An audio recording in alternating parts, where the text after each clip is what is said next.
David, ¿cómo estás? Gracias por acompañarnos. Muy buenos días. Hola Patricia, ¿cómo estás? Efectivamente, otro año más en realidad que no empezamos con buen pie. Así es. Y bueno, difícil manejar perspectivas a largo plazo. Creo que a lo mucho podemos ir mirando lo que va a pasar el próximo mes, un poco más, y viendo cuáles son nuestras fuentes de desarrollo más importantes y cuán afectadas pueden estar. Pienso, por ejemplo, en minería como el gran tren hasta el día de hoy que jala la economía del país, no necesariamente la que da más empleo. ¿Cuáles son? Las cosas se han calmado, pero entre comillas, la zozobra continúa. Una de las características de esta protesta es que se ha dado en muchos, es verdad que en el sur está concentrada, pero en muchos focos. Hemos tenido en la selva, hemos tenido en el norte, hemos tenido en el sur, en el sur cercano a Lima. ¿Qué probabilidades hay de que las actividades que empiezan a avanzar empiecen a lograr esta recuperación que tanto necesitamos?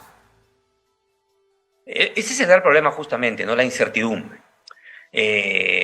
Tú has señalado, las protestas se han reducido, pero está lejos de señalarse de que de acá para adelante tenemos un clima estable, ¿no? Y fundamentalmente hablando para el caso de actividades exportadoras, de grandes actividades exportadoras como el sector minero, que depende de la fluidez del funcionamiento de las vías de comunicación.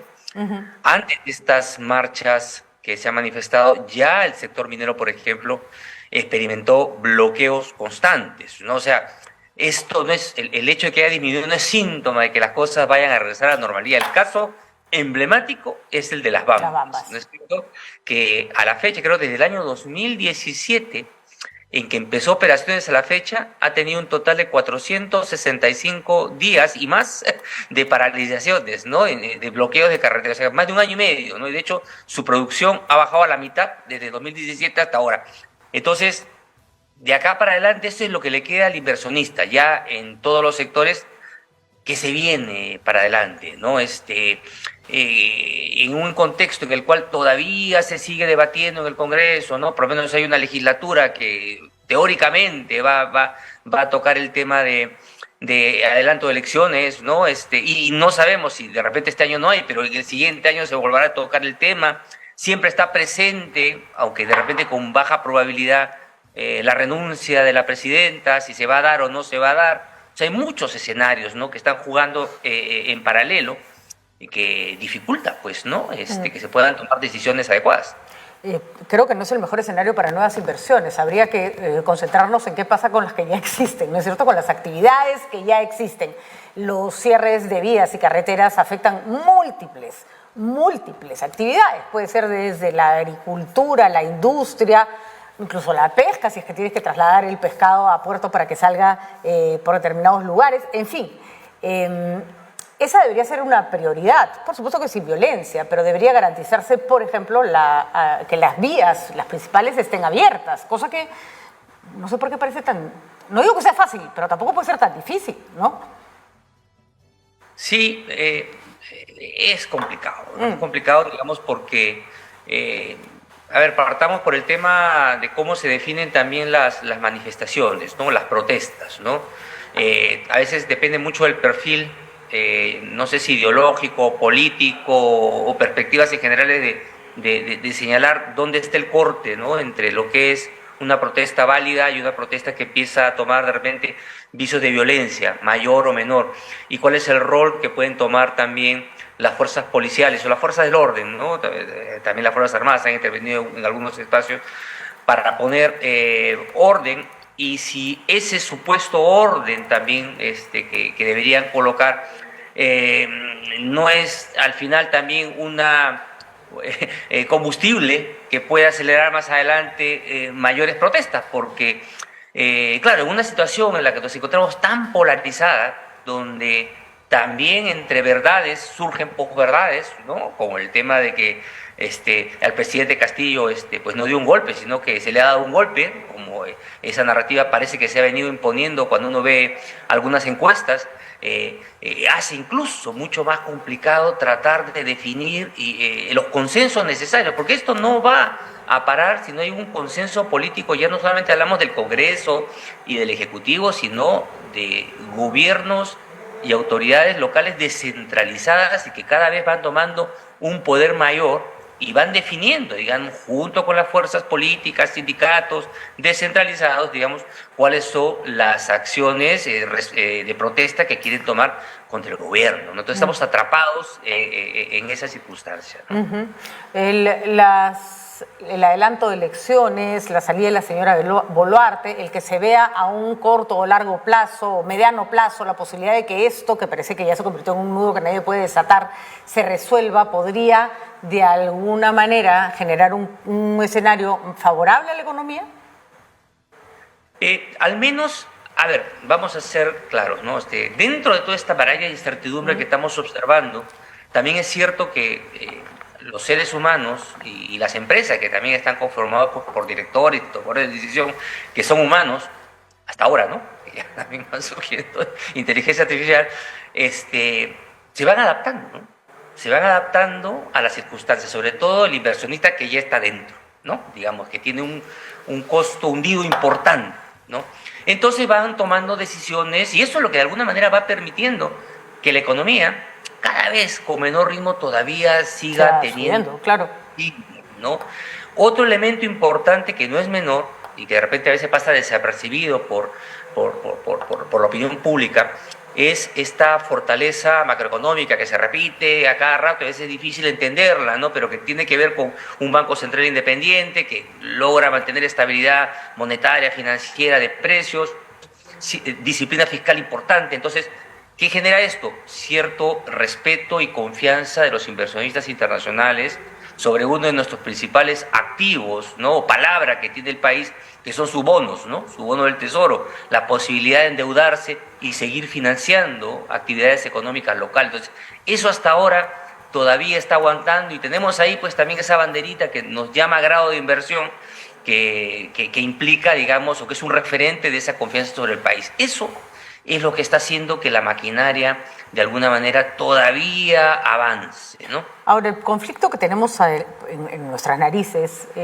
no es coyuntural, es un conflicto que sí ha estallado, ¿no es cierto?, producto de algunos elementos que ya hemos visto, pero que trae cola y que va para largo, que tiene que ver con esta división Lima-regiones, que tiene que ver con una desigualdad generada por yo creo que el sistema económico que tenemos es bueno, pero que cuando se implanta sobre un país que ya era desigual, el crecimiento va a ser desigual, ¿no es cierto? Y tenía un tío que siempre decía, no hay mejor manera que hacer plata que tener plata. Es decir, la gente que ya tiene dinero en determinadas circunstancias es la que puede hacer más dinero, incluso en épocas de crisis, porque, por ejemplo, el mercado inmobiliario se va al suelo, el común de la gente no puede comprar porque tiene plata, aprovecha, compra barato, ¿no es cierto? Entonces sí, se acrecientan las desigualdades y la desigualdad es como una consecuencia natural del crecimiento en estas circunstancias, pero no debería generar brechas tan grandes. El que no tiene tanto no debería tener tan poco. Creo que en ese punto estamos en este momento viviendo en el Perú. ¿Hay una lectura correcta de lo que está ocurriendo de parte de las autoridades? Porque que nosotros tengamos, me refiero a los ciudadanos, ¿no? Una visión tergiversada o conveniente de la realidad, ya da lo mismo, cada uno puede pensar lo que quiera porque no toma decisiones de Estado. Pero ¿qué pasa cuando los que toman decisiones están mirando con ojos maniqueos o equivocados la realidad que tienen al frente, cuando creen que los que protestan son cuatro violentistas y no pueden ver una demanda grande detrás de las protestas que sí pueden tener una cara visible violenta de pronto, pero que no son todos, ¿no? De acuerdo.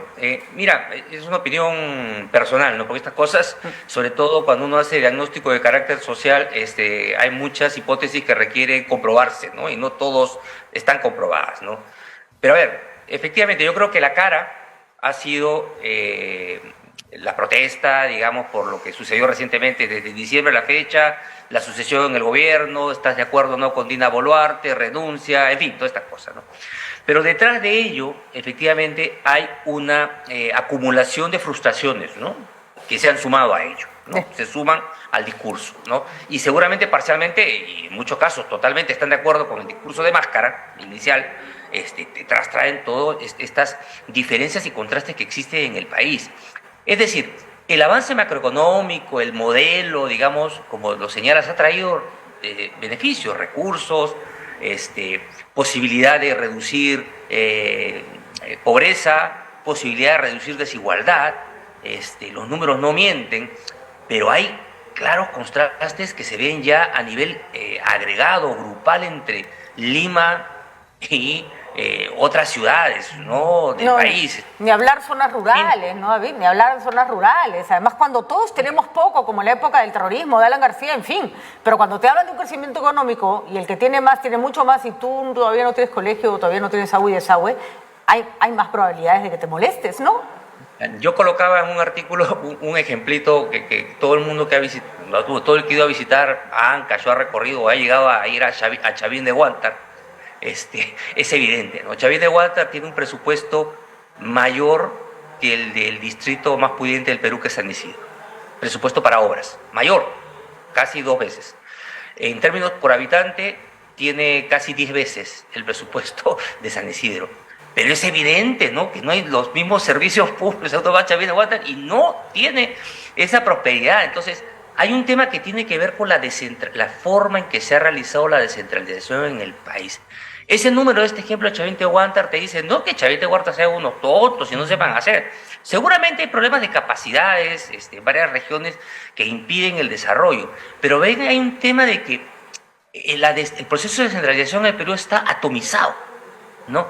Entonces, no sé, las decisiones muchas veces que se han planteado a partir de las leyes de descentralización no permiten la coordinación entre municipios, entre regiones. Lo que Chavín de Huántar y otras zonas rurales necesitan es que sus productos al final tengan mercado, que se generen mercado, que se permitan interactuar dentro de la región y eventualmente salir al mundo, ¿no? O salir a los grandes mercados locales e internacionales. Además, pero para eso necesitas tú incorporar y comunicar entre ellos, ¿no?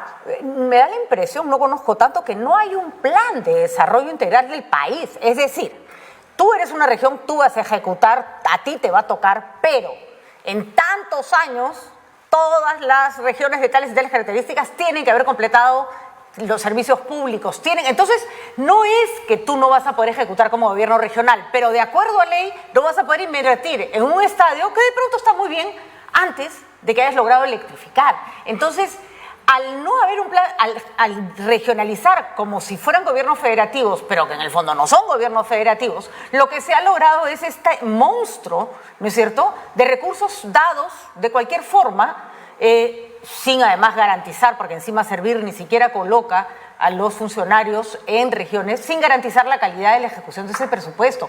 Es bien fácil tirarle el pato a regiones cuando todo el sistema parece diseñado para colapsar, ¿no? Totalmente. 70% del presupuesto para inversión en obras del total nacional está transferido a los gobiernos subnacionales. Pero no está transferido las capacidades, ¿no? Hay responsabilidades, tú te haces cargo de esto, de otro, esta parte de educación, esta parte de salud, esta parte de carreteras, agua de desagüe, esta parte, pero no están las capacidades puestas, ¿no? Entonces, a ver, cada proceso de descentralización debería tener en cuenta, digamos, las capacidades que tienen para ejecutar cantidades importantes de recursos, que en promedio dejan casi como el 40% sin ejecutar, ¿no? Y lo que ejecuta, en muchos casos lo hacen mal. En otros países, y voy a tomar como referencia uno cercano, que es Colombia, en Colombia no todas las áreas descentralizadas o provincias tienen la misma autorización para ejecutar, porque tiene que pasar por un proceso de acreditación. Es decir, tienes que mostrar que tienes una determinada cantidad de funcionarios con determinado perfil, ¿no?, que hayan tenido alguna experiencia o recorrido, y en función a ello te voy proporcionando determinadas responsabilidades de asignación en términos de sectores y de presupuesto, porque se entiende que obras más grandes requieren capacidades más grandes de la gente, ¿no? Entonces, por eso se quedan sin ejecutar, ¿no? Tienes el distrito más rico del Perú, que es San Marcos, en Ancash, que tiene 10 veces el presupuesto, y disculpe que ponga cada rato como referencia el distrito de San Isidro, ¿de acuerdo? Y hace tiempo que tiene esos recursos y deja sin ejecutar 40, 50%. Ahora, todo creo que es válido, no se trata de disculpar, repito, si no miramos el problema como es, no vamos a encontrar la solución apropiada. Yo está el cansancio que hablen de las regiones como si fueran todos unos incapaces. Muchos de sus proyectos no son aprobados, probablemente porque no están bien diseñados, ¿no es cierto? El gobierno central, nuestro gobierno central, tampoco ha sido capaz de ejecutar el presupuesto de manera coherente. Recordemos que tenemos una carretera interoceánica que claro que era innecesaria, y yo la he recorrido, es una carretera maravillosa por donde no pasa ni un auto, pero tenemos una carretera central colapsada, no ha habido prioridad en dónde ponemos la plata. Viene uno, decide que va a ser en Lima un anillo vial en tal zona, viene el otro alcalde, jala la plata aquí, la pone allá, hace otra cosa, esto se queda a medias. O sea, somos un caos con patas a la hora de administrar ese dinero que sí vino de parte del crecimiento económico y no invirtió en esas cosas que hubieran hecho que la desigualdad fuera menor, ¿no? Lo que dices es totalmente cierto, ¿no? Porque uno diría, oye, entonces la solución que es recentralizar, no, ni hablar, ni siquiera en términos de capacidades, porque busca tú al equipo galáctico en el gobierno central, tampoco existe. Ese es el tema, ¿no? No pudimos hacer ni siquiera la reconstrucción del norte, no se pudo hacer bien. Los Juegos Panamericanos, si no hubiera sido por Neuhaus, si Neuhaus no puede ser la varita mágica que requiere el Perú, no hubiera salido a tiempo. Vamos, unos Juegos Panamericanos, nadie está pidiendo, ¿no? Un desarrollo, no sé, de una central nuclear, en fin. Difícil, David, porque tal vez lo único bueno que traigan estos momentos tan de quiebre es que puede ser la oportunidad para sentarse y decir, ok, ¿qué hemos hecho mal? ¿No? ¿Qué hemos hecho mal? No qué has hecho mal tú, qué ha hecho mal de acá, no, qué hemos hecho mal, y empezar a sentar las bases de un modelo que nos permita una ejecución del dinero, bueno, poco, irrisorio, lo que hay de la mejor forma, que cada sol del Estado sea invertido con responsabilidad. ¿Crees que eso se puede dar? Porque eso no depende de un gobierno, depende de un consenso. Totalmente, ya, claro, cuando ya tenemos que hablar de consenso, ya no solamente podemos hablar de gobierno, de ejecutivo y congreso, el poder político está claramente descentralizado, mal, ¿no? En términos de ejecución, de calidad, lo que tú quieras, pero ya están los poderes y cada vez se van consolidando, más a nivel de caudillismo probablemente, pero se va consolidando cada vez más esos poderes a nivel subnacional. El tema que es preocupante es que estas conversaciones solamente quedan a nivel de un artículo de prensa, una conversación en una entrevista o en un buen documento de investigación, pero yo no veo que estos temas se estén discutiendo hoy en el Congreso, ni sea plan del Ejecutivo. Entonces, para que haya consenso, por lo menos alguien tiene que plantear la agenda, ¿no? Poner este punto. ¿Saben qué? Pongámonos a discutir sobre el tema. Del tema de descentralización, yo no escucho absolutamente nada por ningún lado. Y no tenemos un plan de emergencia que diga, en 3 años los colegios deben estar en pie, no debe haber un colegio más lejos de un niño de 1 hora. Por un tema de trabajo personal he estado escuchando, que sería bueno que todo el mundo lo hiciera en realidad, los testimonios que están en la página web del lugar de la memoria, los testimonios de las personas que han sobrevivido al terrorismo, ¿no? No sé por qué sí entiendo por qué nos conmovemos ante películas como la del Holocausto judío, que basta escuchar lo que ha pasado a esas personas para darnos cuenta que han pasado eso y más, en términos de maltrato, susto, muerte, etcétera. ¿Sabes qué me impresionó mucho, David? El terror de las personas que vivían en comunidades a que volaran el puente. Lo primero que hacía Sendero era volar los puentes. Y hoy día los puentes no necesitan de un senderista para que les ponga una bomba. La sensación de incomunicación, de no voy a poder salir de acá, de no me voy a poder conectar con el mundo, era lo que más los asustaba. Y han pasado todos estos años y ese tema ni siquiera lo tenemos repuesto. Y no estamos hablando de unos puentes que requieren una ingeniería enorme, no, un puente simple por donde puede pasar un carro, digamos, ¿no? Es que la reflexión que haces es muy importante y podemos llevarlo incluso a temas más terrenales o más cercanos al Perú. Por ejemplo, uno podría pensar en un museo de la memoria de los fenómenos del niño que hay en el Perú. Entonces, al final uno podría plantearse, por ejemplo, oye, en términos de descentralizado, ¿alguien ha planteado un plan de contención de futuros desastres? Porque no se ha hecho nada. O sea, es altamente probable, incluso con la frecuencia que se producen desastres naturales en todo el mundo, que veo un fenómeno del niño peor que el que vivimos en el 2017, 2018. O sea, eso, y nuevamente vamos a entrar al mismo tema de que la reconstrucción, que no avanza, lo mismo exactamente. Entonces, ni siquiera para cuando suceden sucesos tan desastrosos, ¿no? Siquiera nos pone a plantearnos realmente un plan de largo plazo. No, reconstruyamos eso, no. Cuando te tendría que hablar de algo más integral, de un soporte, por ejemplo, que permita que estos terribles sucesos no se vuelvan a repetir. Yo no sé si hay que construir un museo, pero algo hay que hacer, ¿no? Algo hay que hacer. Y dejar ese discurso que a mí me molesta mucho, la señora Boluarte dice, ¿acaso me han pedido postas? ¿Acaso me vienen a pedir carreteras? ¿Acaso me vienen a pedir? Y yo digo, señora, no le tendrían que pedir. O sea, solo posicionarte como alguien que fuera una especie de rey al que hay que solicitarle, ¿no? Haciéndole venias, por favor, necesito un colegio para mi comunidad. Ya hay una concepción del poder totalmente equivocada. No es mi obligación ponerte un puente, yo te voy a dar la dádiva, yo te voy a conceder el derecho a tener un puente. Y desde ahí nomás yo digo, Dios santo, que poco entendemos de lo que es un Estado y ser un servidor público, ¿no? Es un reflejo al final de todo el problema institucional que tiene el país, ¿no? Porque el discurso y las actitudes, ya no solamente al nivel del presidente, sino desde el Congreso y en todos lados, es personalista, ¿no? Así es. Es congresista que dice, y no es verdad, que va a conseguir el presupuesto, ¿no? Eso es lo que le comenta cuando hace su viaje de representación, ¿no? Su labor es esa, conseguir presupuesto. Esa no es su labor. Así es. ¿No? Es mentira, ¿no? Es la falta de institucionalidad. Seguimos todavía manteniendo ahí y jalando este caudillismo histórico que tiene el país, ¿no? Así es. Muchísimas gracias, David. Interesantísima conversación. Creo que es lo que nos toca en este momento. No podemos mirar mucho más allá. Sin estabilidad política, las proyecciones económicas son francamente difíciles. Y si a eso le sumamos la coyuntura internacional, en realidad ni una bola mágica nos puede decir. Pero sí podemos ir sentando las bases sobre lo que no se puede dejar de hacer. No se puede seguir dejando de hacer.